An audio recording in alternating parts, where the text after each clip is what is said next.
Thanks for watching. I'm Simon from HomeSite, and today we're going to be looking at creating a cool Lovelace interface. It's going to be a render of your house, well, a house, and I'm going to show you how to do it. Let's go!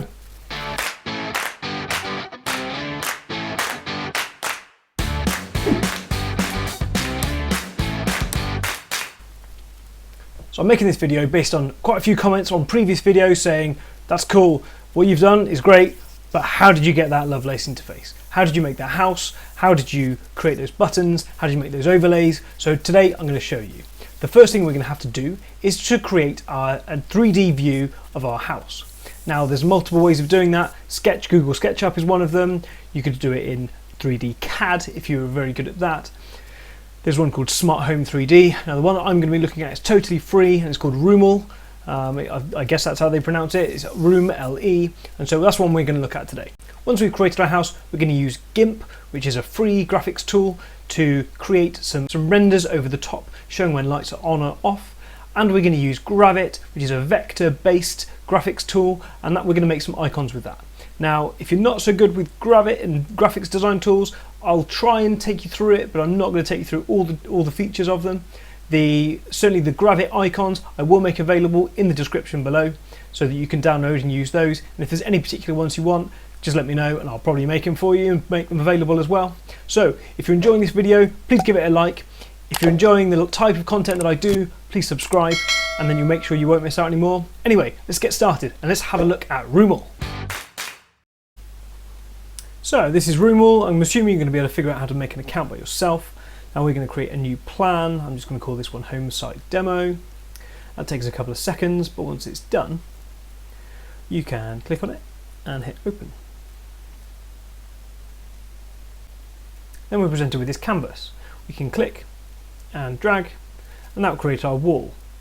Now we can do that in whatever shape you want. Obviously most houses traditionally are rectangles. Now I'm not being too careful about getting the dimensions quite right because you can see here at the top that we've got a shorter wall than the bottom. Now I'm just going to drop into the settings first. Now here you can see we've got a wall thickness of 25 centimeters as our default. I'm going to change that to 15 to our default from now on. I'm going to click show measures and that's going to show the dimensions. I'm also going to change the ceiling height just down to 2.4. Now we can click on the wall. And we can drag the corners around and they will snap quite nicely. Now once you've got a perfect rectangle, if you click on the eye, we can change that length to be, let's say 10 meters. That's save. And what it will do is it will assume that the other side of that rectangle is also 10 meters. So I'm going to do the same for this, from 587 centimeters to 8 meters, 800 centimeters. Oh, and you can change it to imperial if you really want, for those Yanks. So we've got our base for our house. So that was quite easy. It's an easy start. If we click on the eye, you can change the wall colouring. So you can choose any colour you like from here. And you can see in this bit here, you've got the red side of the wall showing which side you're colouring. But I'm not going to worry about that just yet. I'm going to add a front door. So you can see these tabs along the top. We've got construction. I'm just going to choose this first front door. I'm not too worried. This is not going to be my house. This is just an example house. So we can place that wherever we like along any wall. And I can hit plus again, and I can add the next component. We go construction again. And I'm going to put some stairs in. Now these stairs look pretty cool, so I'm going to drag those over. I'm going to rotate them round. And if I click on them and they click the little pencil icon, you can do all sorts of customizations. So I can change the colour, I can change the height that they go to, I can change the width.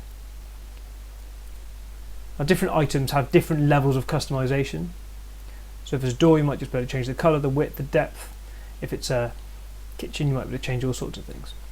So I just clicked on the wall on the left hand side, and it created a new point for me. Now I can drag from there and create a new wall.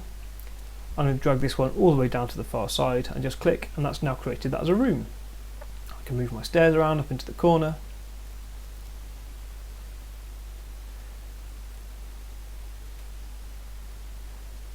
So to create a new...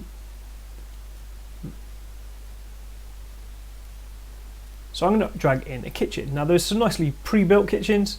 Now when I did mine, I used all the countertops and the different sink items and customized it all so it looked as close to my kitchen as possible. Now this one I'm just going to do really quickly for you. So I'm just going to drag in a pre-built kitchen. If you're lucky enough to have one that looks like this, then you could just drag it in. Or if you're not too worried about it matching your house exactly, again you could just use one of these as well. So we've got a nice L-shaped kitchen. So next I'm going to create another room here. See, that's not quite straight. I'm going to make it, there we go. So you can just drag that circle along that snap point. Okay, so I've popped in a load more doors, some internal doors. I'm going to drag in some sofas. So I'm clicking on the wall, clicking the eye, selecting the colour. Now one cool thing that it would be good if it did is being able to colour a whole room at once, but you do have to select the individual walls and colour them individually. Okay, so hopefully you're getting the idea of it now. It's not that complicated. It took me about half an hour to create this house, just the first floor of this house. So it's not too bad. You can change the floor material as well, like this. There is a few different wooden options and that sort of thing, but it's fairly limited, but I find it's got most things.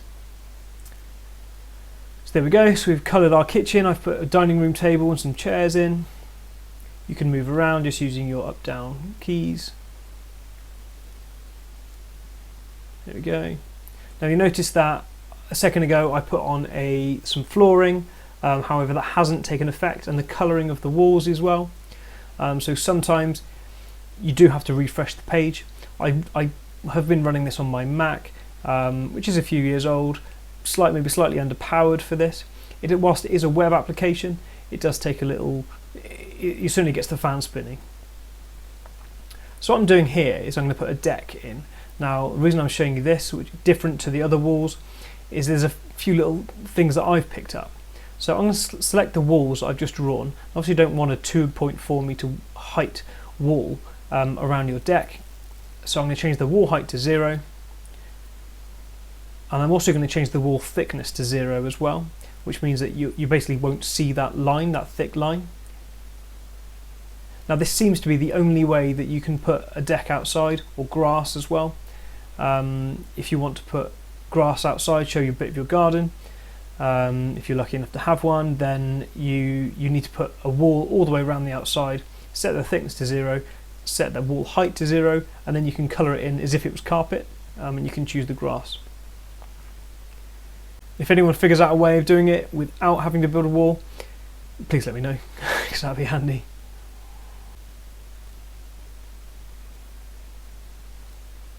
So there we go, we can just choose our floor material and choose this nice wooden decking, but it hasn't taken effect.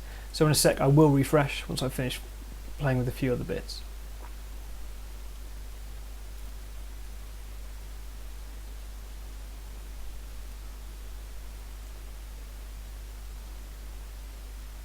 Now, as one downside of putting a deck and garden in, you do get a bit of a ceiling. So if you were going to do a view like this for your Home Assistant, for your Lovelace interface, you sometimes get that outside view. Okay, so I've just pressed refresh,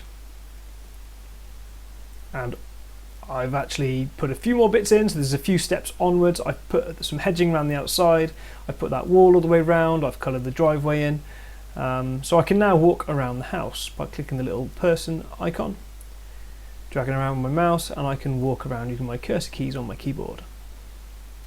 So I've put some floor tiles in, nice picture of the family bunny rabbit. So there's my nice kitchen, a few little rooms off of there, one being a downstairs bathroom.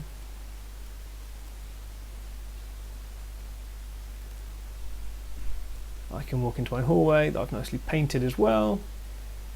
And here is my living room, where I've got my TV. I've actually rearranged it slightly just to make it look a bit nicer. You can see out the windows I've put in as well. Now one thing you can't do is seemingly build multiple floors. So you have to do them on separate layouts, which for me I didn't see as a problem, to be honest, at all. And into little home office. You see the car outside, you can put the paintings on the wall. That easel looks a little bit out of place there, but Okay, so let's click on the little 3D view, and this is the one that I'm going to snapshot in a minute to create my layouts. So it's a little bit sensitive. If you were to use the mouse, it changes the angle.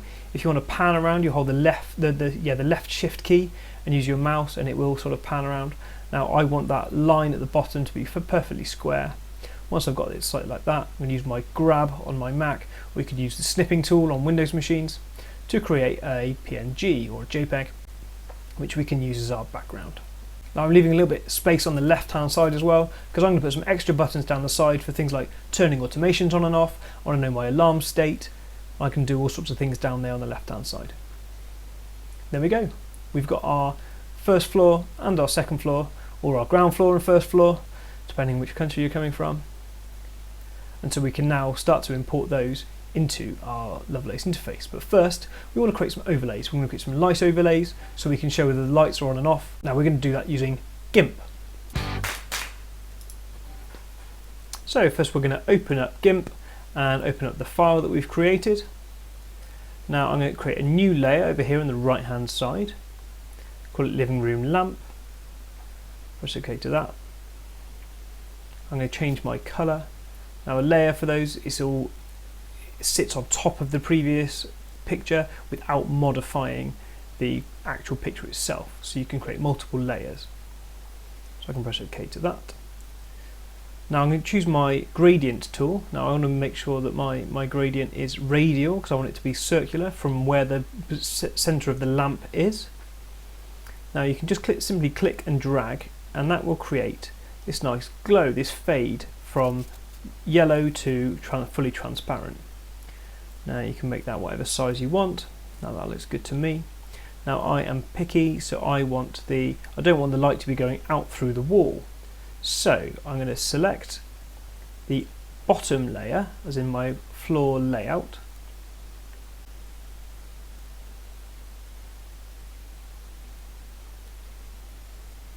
I'm going to select the wand tool. I'm going to click on the white part, or the white top of the wall all the way around. Select back my living room lamp layer and press delete. Now that's going to delete only the bits selected on that layer. Then I'm going to use this marquee tool to select the other parts and delete that. So now we've got all of the light is within that room. So I'm going to go ahead and create my next layer. Living room main, I'm going to call this one, which is the main light. Press OK. I'm going to turn the other one off using that little eye icon next to it. Select my gradient tool again, select from the center. Now this is not just spilling outside, but into the hallway and the kitchen. So I've got a little bit more work just to tidy that up. So again, I'm going to select the bottom layer. I'm going to choose my wand tool.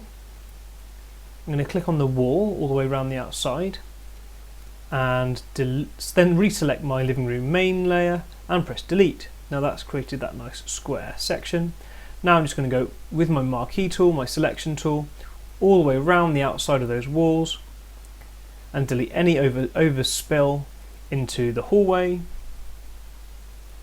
and into the kitchen.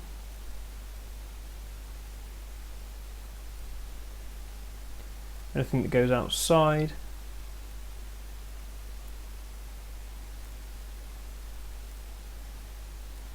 Just tidy that one up again. Now I'm going to do something a little bit different here, because I've obviously got windows at the front of the house here. I'm not going to delete everything outside. I'm going to line my cursor up with roughly the side of the window and draw down from there. And delete that part. I'm going to do the same at the top. Again, right my cursor roughly up with the side and delete that. And I'm even going to put that little pillar in the middle, just to give it the effect that the shadow's being created by that pillar, which probably wouldn't happen, but I think it looks nice for my overlay. So there we go, so that's my living room main. So I'm going to go ahead and do that for all of the other rooms as well.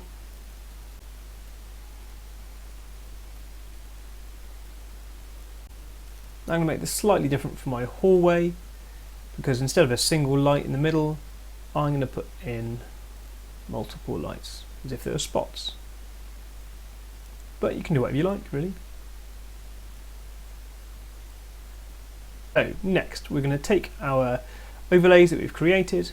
I'm going to click on this layer, I'm going to press Ctrl A and then Ctrl C. I'm going to go to new. So Ctrl A is select all, Ctrl C is copy.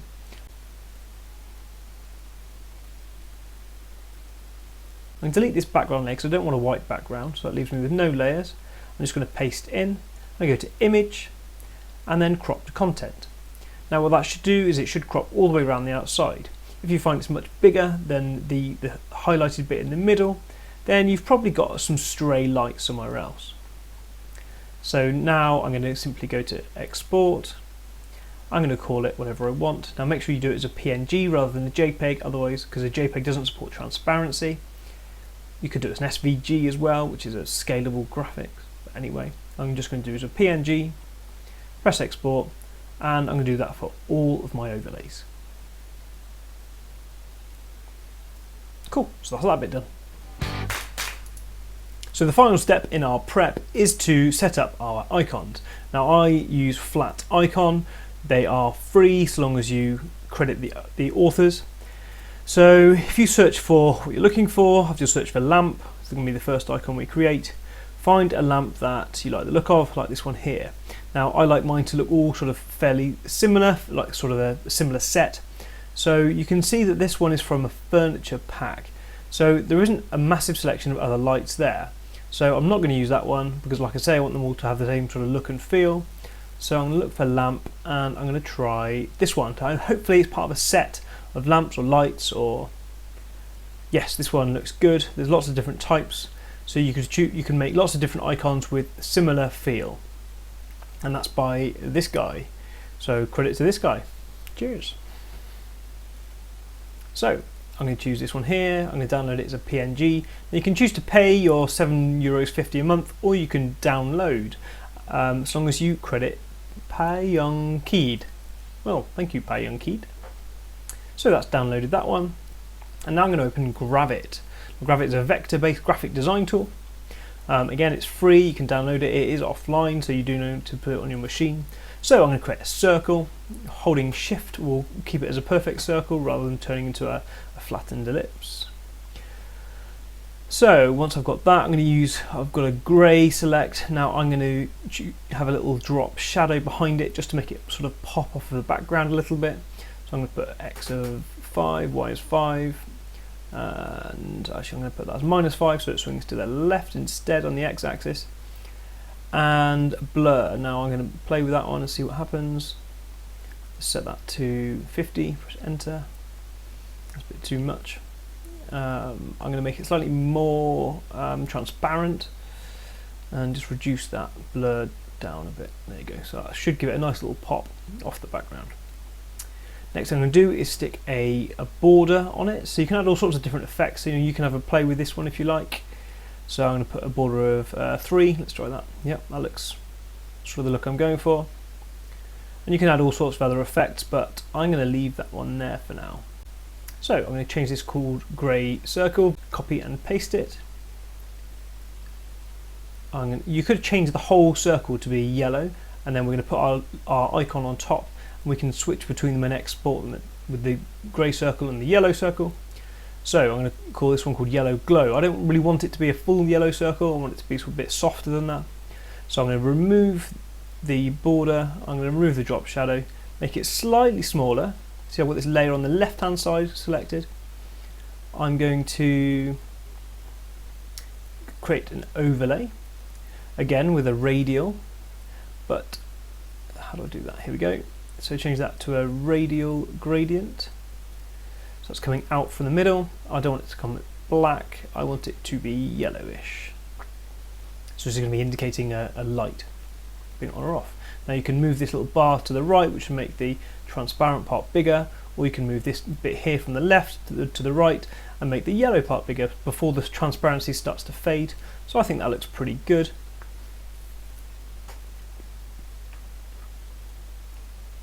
Now I'm going to drag on my lamp. Here you go.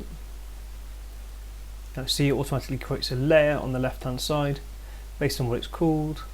So I'm going to stick that in the center. Alt and drag together, and that will resize it from both sides at the same time. Now, so if I can have that with a yellow circle or a grey circle, and that can be my on and my off. Not quite happy with that though, don't quite like the look of that one yet. So instead of having a grey background, I want it to be a white background with a yellow. So I'm going to change this to call, copy and paste it and call it white circle.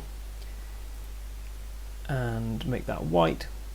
But you can see it's sort of not all white because the yellow glow has still got it's fading from yellow to grey rather than yellow to white. So all we need to do is change the fill colour for that to white. There we go, we've got a white background circle with the yellow glow. So now I'm going to group these together so I can turn them on and off nice and easily. I'm going to change the group name by double clicking and call that on. And then I'm going to turn it off and on. So this will simulate so that'll be our off logo and that'll be our on logo. Now, I'm quite used to doing some graphic design, graphic work. If you're not, there could be a bit of a steep learning curve, but I mean, hey, you're learning Home Assistant, so there could be a very steep learning curve. But what I've done here is I've created some for you already, and I will upload the file for this Gravit file, so you can open it and play with them yourself. Now I've got all sorts of movement, I've got lamps, I've got downlights, I've got a sort of a feature light, I've got all sorts of things in there. So feel free. I'll also put all of my icons up showing the on and off states. So here, for example, I've got, this is my movement when a PIR is triggered. This is my door closed. So once you've done, you've sort of set this up as you like. You go to export, you go to PNG, you save it, then you create the opposite, i.e. door open. So you might have a blue background and an icon with the door open. Made it this far, that's got to be a good sign. So today we've made the overlays, we've made the floor plans themselves, we've made the icons. Now in the next part of this video, we're going to put them all together in our Lovelace interface. I'll give you the coding for it and how to set that card up, how to set all of those icons so that they toggle on and off, and I'll show you some cool other bits as well. So make sure you subscribe to catch my next video on Lovelace Interface Part 2. I've been Simon from Homesite, see you next time.